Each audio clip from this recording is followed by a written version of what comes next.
যার কোনো গুণ নেই তার প্রেমে টেমে আমি পড়তে পারবো না। আরে মশাই, একটু ভুল করছেন। এই নির্গুণ ব্যক্তিটাকেই এইভাবে রান্না করে দেখুন তো, একদম প্রেমে পড়তে বাধ্য হবেন।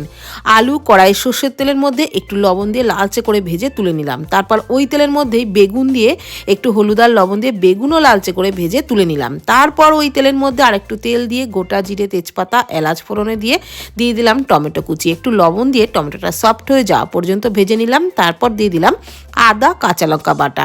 একটু নেড়ে চেড়ে অল্প জল দিয়ে জিরে গুঁড়ো, ধনে গুঁড়ো, কাশ্মীরি লঙ্কার গুঁড়ো, হলুদ গুঁড়ো, লবণ আর একটু চিনি দিয়ে মশলা ভালোভাবে ভেজে নিলাম। তারপর দিয়ে দিলাম 1 চামচ বেসন।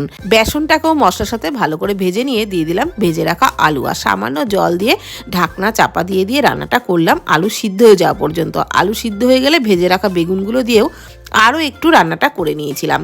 আর আলু বেগুন সব ভালোভাবে সিদ্ধ হয়ে গেলে নামানোর আগে একটু ঘি চড়িয়ে পরিবেশন করলাম।